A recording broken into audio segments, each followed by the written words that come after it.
good afternoon. I'm really pleased to be having a chat today with Dana, who's going to be talking about nutrition through the menopause and perimenopause. I can't thank you enough for your time, and I'm sure the ladies of this group are going to absolutely love this. So over to you. Thank you so much, Claire. I'm so excited to be part of the group and to share a little bit more about what I do, how your body works, and how you can support it so that it can work a little bit better. So Claire has already said what the presentation is going to be about, and that's the title there. If I can get on to the next slide. Who am I? So my name is Dana Chapman. I am the owner and founder of DC Nutrition, which is my nutritional therapy company. I am a nutritional therapist and I actually specialize in mental health. So slightly relevant today and in this year's Menopause Awareness Day and Month, where we have brain fog, cognition, and mental health being the focus of this year's Menopause Awareness Day. I wasn't always a nutritional therapist. I did work in the consulting world. I was a consultant for one of the big 4 consulting firms.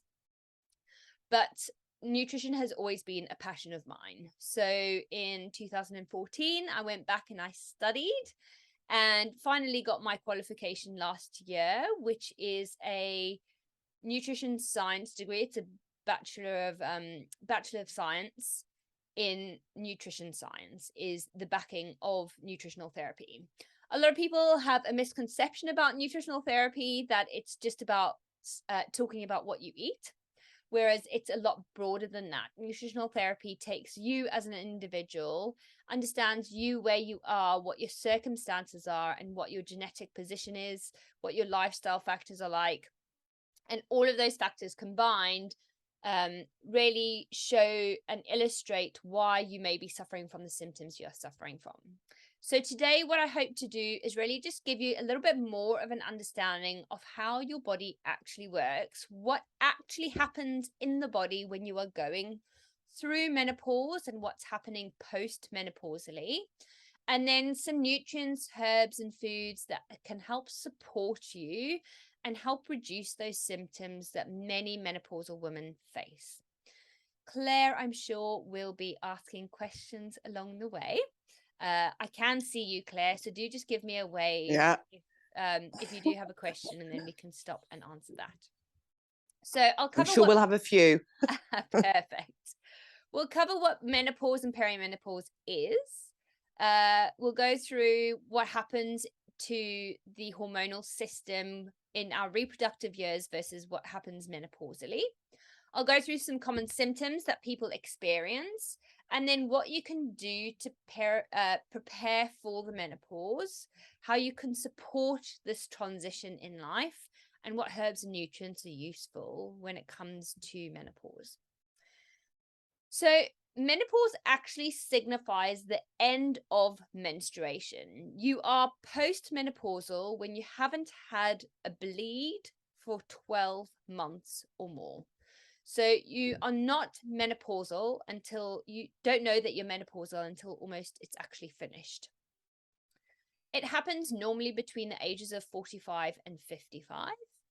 But perimenopause can actually start 6 to 13 years before you hit menopause.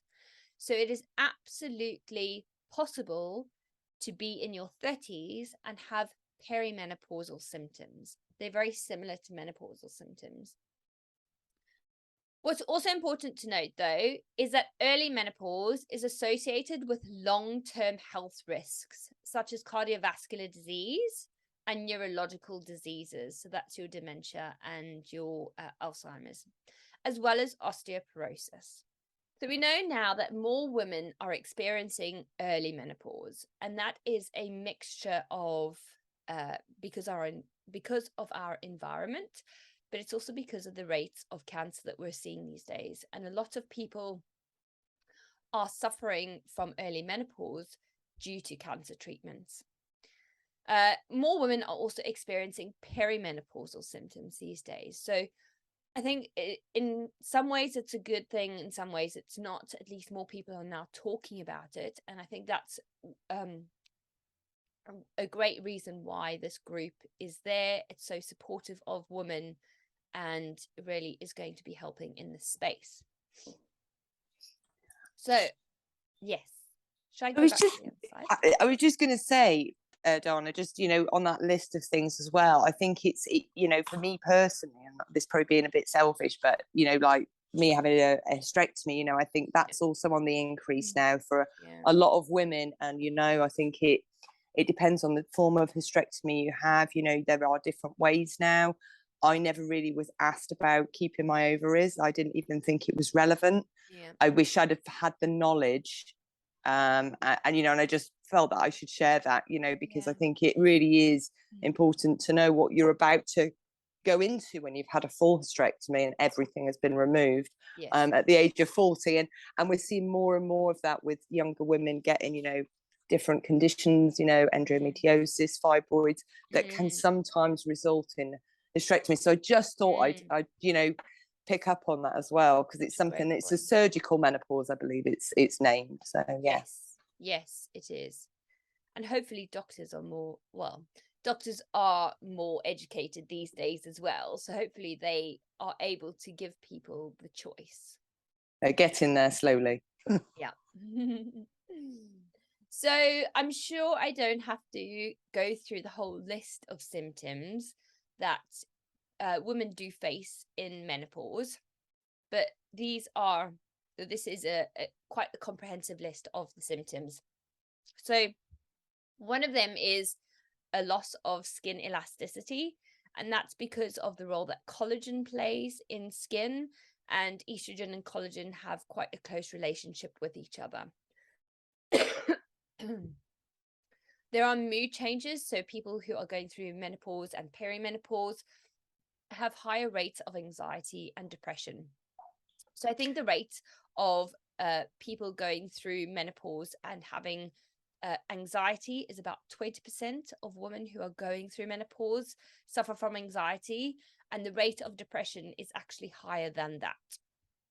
Lots of women experience headaches and migraines, hot flushes and hot flashes, night sweats, insomnia, fatigue, vaginal dryness, urinary incontinence, heart palpitations, joint pain, and formication. So that's a sensation of actually crawling on the skin.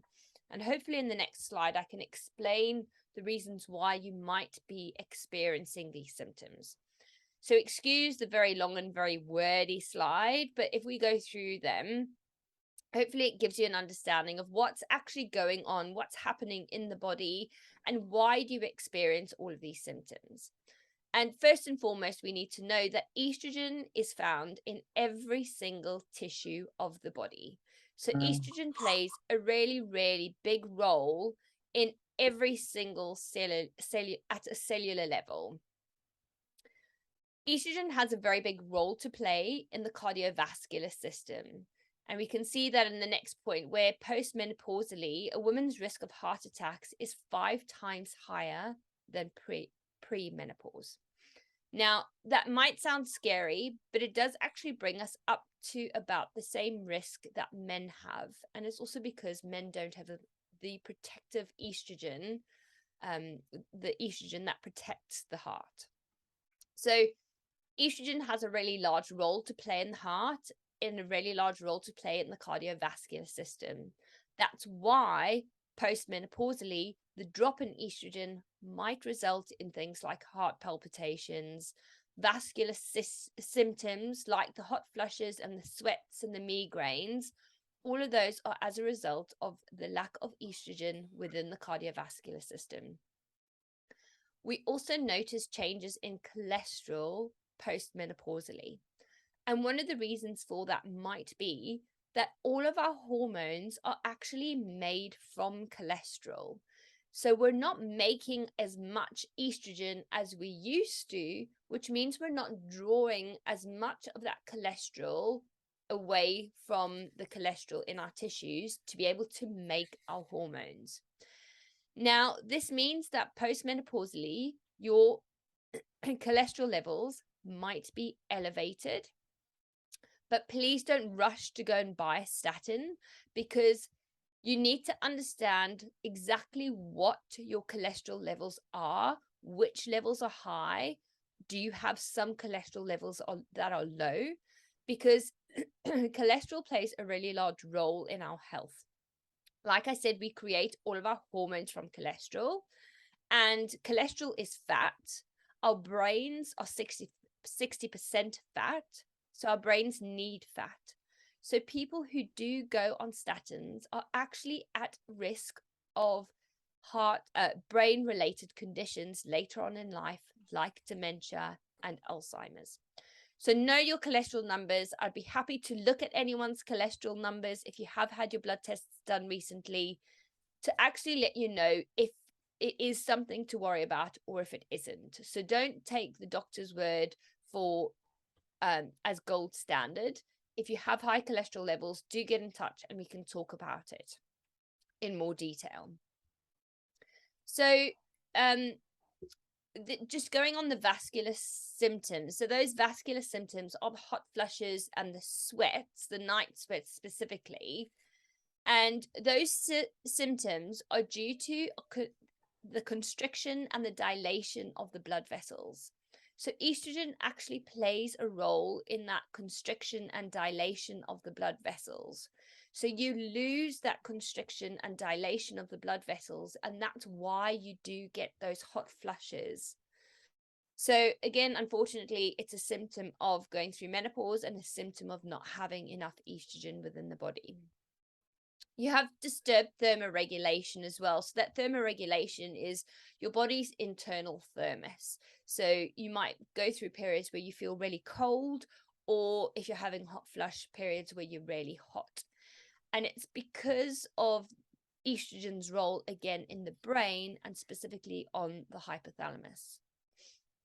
What's also important to note is that estrogen plays a role in our REM sleep. So that's the rapid eye movement sleep, which is the really deep and restful sleep.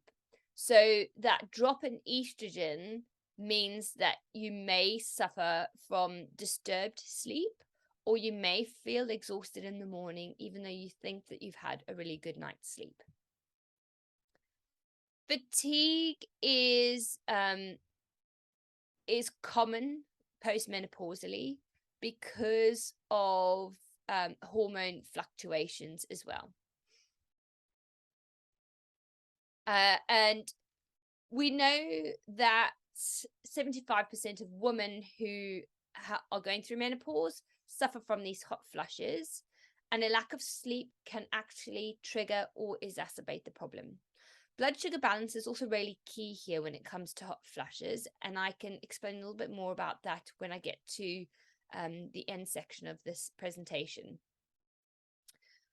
What's also really important to know is that estrogen facilitates the glutaminergic, which is the excitatory system within the body, which influences things like anxiety. So you may find that you are more anxious postmenopausally, and that may be because of the fluctuations in estrogen. So when you are going through menopause, it's very likely that you have estrogen dominance. And I'll explain that in a couple of slides when I talk about how the hormone fluctuations actually, what our hormone fluctuations look like perimenopausally and postmenopausally. Progesterone helps modulate the effect of this, because progesterone plays a role in the GABAergic system, which is our anti-anxiety system. We produce a hormone in the gut called GABA, and that's our anti-anxiety hormone. Claire, did you have a question? Yeah, I did. I think that's really interesting. I mean, I'm no medical expert here, so but just to go through some of those, to find out that estrogen is found in every tissue of the body, I think is really interesting to know. I, for one, I've always had heart palpitations, but I've definitely seen an increase in that. Okay. So that's really interesting. One of the questions I did have, and I do see the risk of heart attack is 5 times higher, which really kind of concerns me. But as you said, that does bring us up to the normal level with men, due to the lack of hormones. But the one thing I was going to ask is, the estrogen plays a role in, sorry, just my own not understanding is REM sleep. Sorry, what could you just give me a bit more about that? Sorry. Yeah, no worries at all. So REM is rapid eye movement sleep, but that is that is what people feel is really deep or restorative sleep. So this is where your Right. body restores and helps you, when you wake up in the morning, actually feel refreshed. So you Great. might feel like you have gone to sleep, but not hit that deep restorative sleep. You almost feel like you've been floating on the edge for a while. And we Yeah. need this REM sleep for our bodies to recover and to repair, because we do most of our repair work at night. Really interesting. I think there's a lot of women in this group I know that do have issues with sleep. I'm terrible for it at the moment, but that's interesting to know. Thank you. Yeah. I think lots of women suffer from sleep disturbance, and it's a number of factors. So one of them is the REM sleep. Others is the night sweats or the hot flushes. So that thermoregulation is very important for helping keep us asleep as well. So unfortunately, I think it comes from all angles, as well as Yeah. this not having enough of the calming anti-anxiety hormones coming throughout our body. All of that plays a role, I think, in our sleep. So, and this is the thing with nutritional therapy is, and our health in general, one thing is not going to fix our health. Taking one pill or taking HRT is not going to fix us completely. We need to start thinking about our health holistically. We need to start thinking that it's not just one thing that's going to make me better. I'm going to start eating greens and then I'll feel better. It's a holistic approach that you have to think about. There are many different angles of health and well-being, and we need to look at all of those in totality. Absolutely. I think that's really, really important. I know we all go on about HRT and how important it is. And to me, I believe it is. But, there are so many other elements, our mental state. And like you say on there about, having more anxiety, the things that never used to bother me. I feel so anxious about them, or have done. So, yeah, I'm interested to learn more. So I just wanted to go through quickly about what happens in our reproductive years when it comes to our hormones, and then what happens post-menopause, just to give people a little bit more of an understanding of what's going on in our bodies. So before menopause, both progesterone and estrogen are created in the body. Obviously, estrogen is made in the ovaries, and estrogen rises just before ovulation, and that rise in estrogen helps us release that egg. And then once the egg is released, our progesterone starts to rise. So progesterone is for that lining of the uterus to be able to make the womb a place where a baby can grow. So it's actually the release of the egg that causes this rise in progesterone. And then both actually fall towards the end of the cycle, where it then starts again. But what's important to note here is it's the release of the egg every month from your ovary that stimulates the progesterone. Now, these are our levels of estradiol is estrogen and progesterone. So during perimenopause, what happens is that ovulation doesn't always actually occur every month. So you can see when in the perimenopausal years, just before we hit menopause, we're not releasing that egg. We're not ovulating every month necessarily. So we don't have the calming effect of progesterone. You can see that it almost falls off a cliff here. But levels of other sex hormones also change. So our testosterone changes, and our DHEA, which are both very protective hormones, they also fall during these ranges. But what also happens is perimenopausally, our estrogen levels tend to be a third higher than in younger women. So we actually start to see more of an estrogen dominance picture, because both estrogen and progesterone are very important, and they balance each other out. So estrogen is more excitatory, progesterone is more calming, and the hormones are often referred to as a dance. So we should have a dance between our estrogen and our progesterone. And when we see this higher estrogen level, we're at risk of symptoms such as things like headaches and migraines, especially the first day or two of your cycle if you are still cycling. Breast tenderness, PMS symptoms, decreased sex drive, bloating, mood swings, fatigue, anxiety and depression, and hormonal weight gain are all symptoms of estrogen dominance, which means that you don't have the protective and the calming progesterone to help balance out the estrogen within the body. Just going back on that, just out of interest, I know on this group, I know a few women have struggled. There's so many questions. I'm sure many people are going to have a lot of questions. But I know that a lot of women on this group are concerned about their weight gain. I see on there, the hormonal weight gain. Yeah. I mean, if somebody is on HRT or taking all the supplements, doing everything, can that hormonal weight gain be kind of controlled, do you think, or is that too much of a big question? No, it's not at all. And I think there are a number of reasons why people do gain weight perimenopausally, and the research actually shows that women naturally put on weight 2 years before going through menopause. One of them is our fat cells actually produce estrogen. So it can be the body's way of trying to prepare for menopause and protect yourself by finding another source of producing estrogen. Okay, so your body starts making more fat. But the other reason is estrogen plays a really large role in how we digest our carbohydrates and and insulin as well. Wow. So we become actually less insulin sensitive postmenopausally. So unfortunately, all those ladies who love biscuits, cakes, and bread, it's not going to be supportive of your body postmenopause, because we don't have that estrogen to help us with the insulin sensitivity is the word I'm looking for. Wow. When you become insensitive to insulin, that's when you start to gain weight. Okay. Thank you for that. That's all right.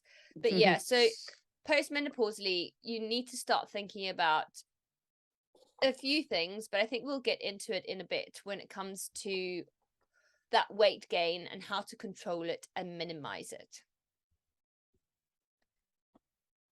So what actually happens in menopause? Menopause is referred to as the second puberty, all right? We go through it, but we shouldn't then, our bodies should adjust and adapt.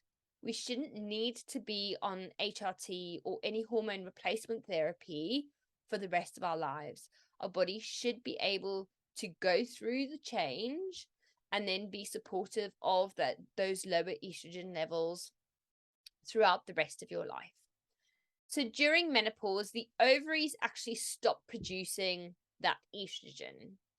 But what happens is the adrenal glands, which produce our stress hormones, so cortisol, adrenaline, and noradrenaline, those adrenal glands, which they sit on top of your kidneys, they take up some of the slack of producing our estrogen postmenopausally, which means that we have an extra load on our poor little adrenal glands.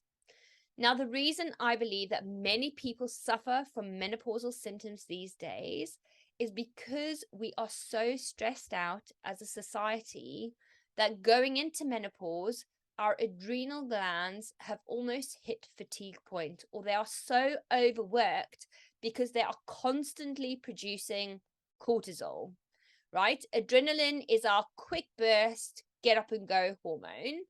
But when stress is prolonged for more than minutes or hours, we start producing cortisol. And guaranteed 80 to 90% of the UK population have high cortisol levels. So our adrenal glands are already under huge pressure because of the amount of stress in our lives.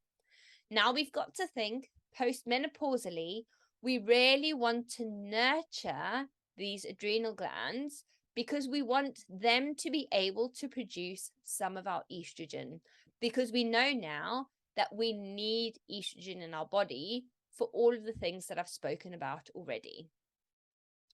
So postmenopausally is really a time where you need to take a look at your life and your lifestyle and see where you can manage your stress better.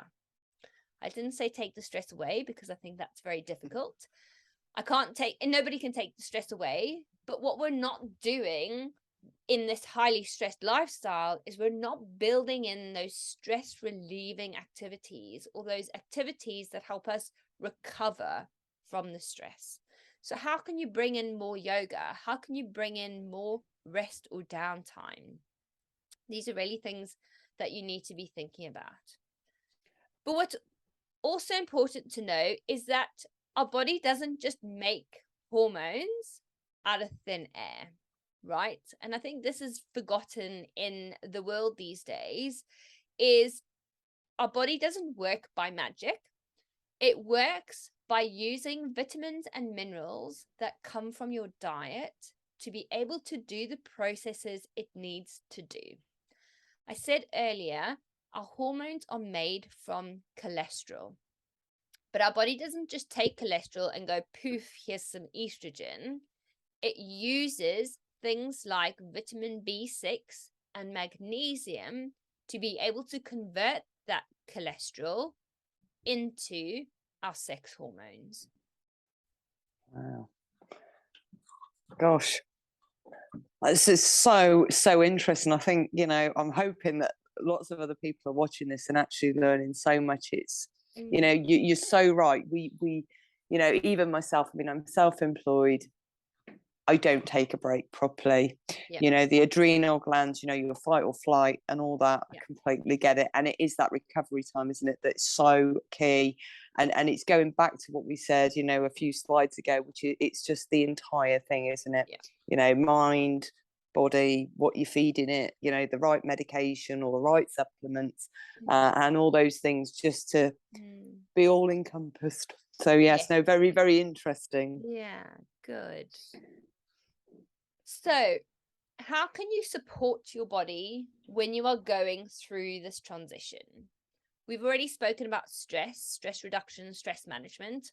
I always speak to my clients about using breath work. So by simply using a breath work exercise of breathing in for 6, breathing out for 8, or breathing in for 4, holding for 4, out for 4, hold for 4. Find a breathing technique that works for you, but a simple breathwork exercise shifts you from your fight or flight mode into what I like to call the rest, digest, and repair mode. So that parasympathetic nervous system where you are resting and you are repairing your body. You can support your adrenal glands. So the adrenal glands really love nutrients like vitamin C, vitamin E, magnesium. Vitamin C, I like to say, is in brightly colored fruit and vegetables, mainly your red, blue, and purple. So here you're thinking tomatoes, strawberries, raspberries. Actually, 1 kiwi fruit a day gives you all of your RDA of vitamin C. Yeah. But you're thinking tomatoes and red peppers are high in vitamin C as well. Vitamin E is very lubricating as well. So if you do suffer from vaginal dryness, vitamin E is your friend. I always like to say vitamin E comes in all of our green vegetables. So you're thinking things like avocados, green leafy vegetables, so kale, broccoli, Brussels sprouts, all of those. Then magnesium. I cannot emphasize magnesium enough. Magnesium is needed for over 300 processes in the body. So it's a really key nutrient, and it's referred to as nature's tranquilizer. So it really helps calm you down and can be very supportive in things like anxiety. Not all magnesium is made the same, so don't rush down to Holland & Barrett and go and get some magnesium. You can get some of it in your diet, but this is one of the nutrients that I do like to recommend supplementing because stress depletes magnesium. And then we're talking about reducing the intake of caffeine and wine. So caffeine actually causes you to secrete a little bit of cortisol every time you have caffeine. So that's why postmenopausally, caffeine may not be very supportive because it's not supportive of your adrenal glands. It's putting them under a little bit more pressure. Following an anti-inflammatory diet is very supportive of the vascular system. So that's the cardiovascular system and the blood. So here we're talking about the things like the hot flushes and the heart palpitations that you might see. So an anti-inflammatory diet, what we're talking about here is loading the diet with fresh fruit and vegetables, but we're also thinking about removing refined carbohydrates and fats that are at risk of being very inflammatory within the body. So the only oils or fats you should have in your house are butter, ghee, coconut oil if you're wanting to cook, olive oil for everything else. Have no other fats or oils in your house. Yes, Claire? Just when you mention that, I've heard of this before. So regarding vegetable oil, sunflower oil, kind of avoid those. And the margarines, I mean, I was always told many years ago when I did kinesiology about, that basically margarine is an oil that is pumped full of quite a lot of bad stuff. And butter, everybody goes, oh, you can't have butter because it's so high in fat. But actually, butter is the purest form. Is that right? Have I got that right? Yeah. Right. Okay. And this is one of the other reasons why I really despise doctors who are recommending cutting butter out if you've got high cholesterol levels, because they then prescribe something else that's been chemically manufactured. When it comes to any nutritional therapist is always going to advise, first and foremost, eat 80% of your diet that comes from the earth or has run on the earth or has swum in the ocean. So you need to be eating a whole foods diet, meaning that most of your food is coming, straight from the ground or from an animal. That's really interesting. I just got another quick question there. You mentioned about magnesium, and you say that's a really good one to take. Women that are on HRT, I know this sounds really silly, and I know we've got to be careful as to what advice we're probably giving out. But is it okay for women to take magnesium while they're on HRT? I would need to double check that. I do have a website that checks for interactions. And we'll come on to some other herbs and nutrients in a minute, but it's really important to know that if you are on HRT, you need to be very careful with any supplementation that you might consider taking, and make sure you get advice from somebody like myself who can check any interactions between the medication you're taking and any supplements you're wanting to take. Brilliant. Thank you. But magnesium you are able to get magnesium in your diet, and here you're thinking about things like green leafy vegetables, nuts and seeds are high in magnesium as well. So making sure that you've got those in your diet on a daily basis is sort of the groundwork for getting some magnesium at least into your body. Another great way is an Epsom salt bath as well. Lorna Stevens. Yeah. Sorry, she got me some after I had my hysterectomy. I just thought, yeah. Great, okay. Yeah, and then we just want to be filling the diet with phytonutrients. So phytonutrients are really essential for gut health. We haven't spoken about the link between gut health and hormones, but there is a massive one, and the gut is an area that I'm so passionate about. So maybe we can do another one about supporting the gut and how that is supportive of our hormones. But we need loads of antioxidants within the body.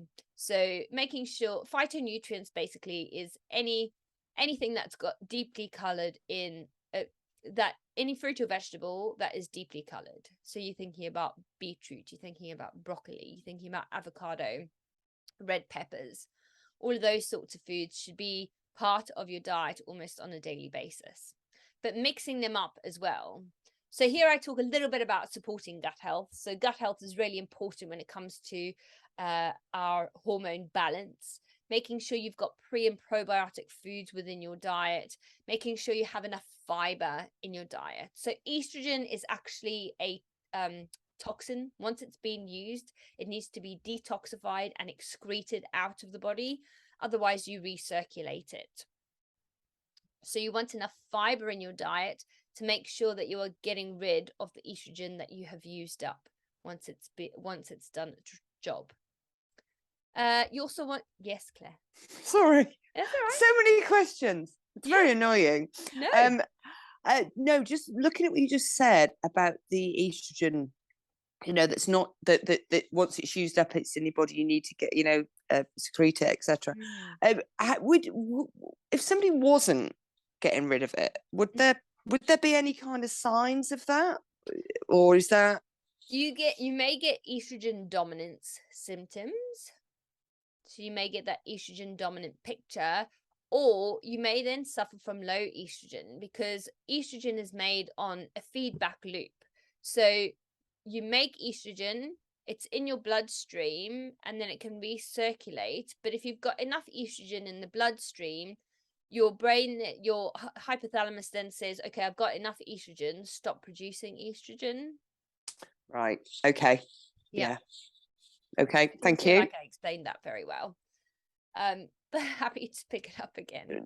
No, I think that's great. That's great. Yeah, so we need to support detoxification as well. So as well as supporting your gut health and excreting the estrogen from the body, we need to be supporting our detoxification, because this is how we then make estrogen safe for excreting it out of the body. So you're wanting a diet high in cruciferous vegetables. So that's things like broccoli, cauliflower, kale, cabbage, Brussels sprouts. And then we need sufficient protein as well. So really don't like things like a juice fast, because phase 2 detoxification is more important than phase 1 detoxification. And we need protein for phase 2 detoxification. So if anyone's thinking about a juice fast, please don't. Let's eat the protein. Protein is very, very important. And then we can think about including things like phytoestrogen foods. So phytoestrogen foods almost mimic estrogen within the body, and they can bind to the estrogen receptors to make the body almost think that it's got that estrogen, which means that you will have less of the symptoms of having no estrogen. So these foods can be supportive of postmenopausal symptoms. So here you're thinking about things like soybeans, fava beans, chickpeas, peanuts, and pistachio nuts. So including some of those in your diet on a daily basis may be a really helpful way. I always say, if you're including new foods in your diet, maybe keep a food diary and see how the food is affecting your body. I always say wait 3 days before you introduce another food, so that you know what the effect of that food has on your body. Soya is quite a highly allergenic food. If you have poor gut health, soya may be quite inflammatory. So it's be cautious of introducing it, but you may find that you get real positive benefits from including things like soya in your diet. Did you have a question on soya? No. I'm interested. I love the idea of a food diary. I think that's really clever. And I think there's so many things that, need to do a cookbook next, don't we? We could do. And then reducing your toxic load is quite important as well. So we have chemicals within our environment that actually bind to our sex hormone binding globulin. So what happens is within the body, we've got our free floating estrogen, but it needs to bind to sex hormone binding globulin for it to then become activated. But what can happen is chemicals within our environment and a lot of chemicals that we might use on our skin can bind to that sex hormone binding globulin, which again means that you've got this free flowing estrogen in your blood. So you're going to get that feedback loop into your brain to stop producing estrogen, and then you're going to produce less estrogen. So you're wanting to avoid, as far as possible, any of these, we call them Zen estrogens, because they can bind to that sex hormone binding globulin, which we don't want. So as far as possible, remove any toxic chemicals from your household. So go more natural products like e-cover. I always recommend to women to go more natural products on their skin as well, because before a lady leaves the house, most women can have put on up to 17 cosmetic products on their skin. So if you think about it, it's in the shower, it's shower gel. It might be shampoo, it might be conditioner, it'll be face wash. Then you get out of the shower and it's a toner and it's a moisturizer. Then you might put a deodorant on. Then you might put some perfume on. Then you might go and put a foundation on and a blusher on. And, you know, the list goes on of the chemicals that we're actually putting on our skin. And our skin does absorb these chemicals. So as far as you can, try think about going natural. Then there are other nutrients. Sorry, did you have a question? No, it's fine. Then there are other herbs and nutrients that are really supportive when it comes to hormone balance and supporting yourself postmenopausally as well. Like I said in the previous slide, and when we had mentioned HRT, don't supplement if you are on HRT before getting advice from a health professional like myself. These nutrients have been shown scientifically in research papers to be really beneficial for symptoms of menopause. So red clover particularly is helpful in reducing hot flushes, as well as atrophy of the vagina, so that vaginal dryness. Sage may be helpful in increasing alertness. It also can help you feel calm and can reduce hot flushes. I like to use a supplement called Anti-Complex, which has things like rhodiola in it and L-theanine, which are really supportive of sleep. Saffron is known to be protective of mood and brain function, and it's also very anti-inflammatory, so can be useful postmenopausally as well. Collagen and vitamin C for connective tissue. So if anyone's got joint pains or if they feel like their skin is starting to sag a lot postmenopausally, you might want to supplement with something like collagen and vitamin C. For bone health, you're looking at vitamin D and K2, but you're also wanting to start thinking about things like exercise.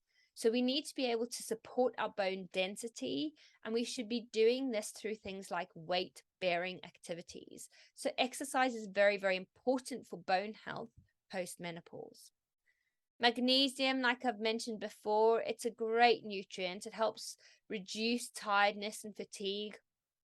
It's known to reduce hot flushes as well and helps promote that relaxation. And then omega-3, this is another one that I love to recommend to people because we just don't have enough omega-3 in our diets these days.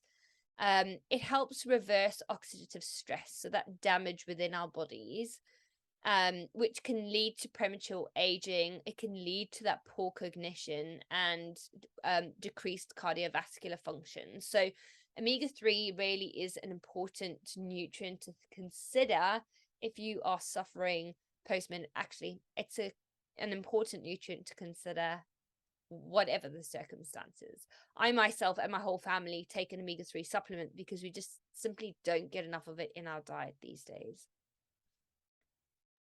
Could I just ask, saffron, you know, Yeah. can I mean, I know you're not getting these sort of, like you were saying about the omega-3, it's not found in the amount of food. You have to eat so much certain things to be able to, Yeah. you know, even try and get anywhere near the levels. But cooking with saffron and in you know, because not many people cook with saffron these days, and it's a very expensive thing to actually buy. Yeah. But you know, I'm just thinking, you know, if people are cooking, could I suppose they could, you know, include that into their, you know, a stir fry. Absolutely. You might not get the therapeutic effect that is shown in these studies where they took saffron. So this more is a saffron extract, and probably more than you would get in one meal. Oh yeah, of course. And that's another thing that's important to note here is when you're taking supplements, it's not a pharmaceutical, it's not a quick fix. You're not going to feel better today after taking them. Often it takes 2 or 3 months for these levels of these nutrients to build up within the body until you start feeling the effects of it. Hopefully you start noticing some positive effects after a month, but really you're wanting to be on any supplement for at least 2 or 3 months to really notice the effect of that supplement. That's absolutely fantastic. I mean, there's so much information in that, you know, and I can't thank you enough for just highlighting some of this. I think you might get a lot of questions. And I would be happy to answer them. So maybe if I just share my details here. Right. So feel free to sign up to my newsletter. So my newsletter, if you sign up to my newsletter, you will get a free downloadable, which includes 4 recipes. And it explains a little bit more about what to eat and what not to eat, or what to avoid when it comes to mental health. But you will also get any free challenges that I'm doing coming up. I like to talk about what's happening within my company at that point in time in my newsletter. I don't bombard people. I don't have the time to bombard people with emails. So you will hopefully get an email from me twice every month. Once every 2 weeks is what I aim for. So definitely no bombardment. But if you do have any questions, if you've had some blood tests done and you just want to go through them, please, my email address is there. I'm on LinkedIn as well as Dana Chapman. I'm on Instagram as dchappersnutri. I'm obviously within the group as well, but please do tag me because I'm not on Facebook as much as I used to be. Yeah, we've got you down as one of our experts. So, you know, so do remember, ladies, if you want to ask Dana a question, you know, tag her, you know, make sure you've got her details, you know. And I know you offer private sessions as well, don't you? So, you know, if somebody wants to arrange a you know, a paid for session as well, please do get in touch with Dana. And I can't thank you enough for your time and your expertise, and hopefully one day in the future might get you to come to Cirencester, to one of our groups, because I know you're not based in Cirencester, are you? No, I'm not. I'm London based, but actually that's an important point because I host all of my consultations online. So I do a lot of work online. So that shouldn't be a deterrent if anyone does want to reach out and have a chat. Absolutely. I would love to come to Cirencester sometime. Oh, you need to now. So yes. But no, thank you so much.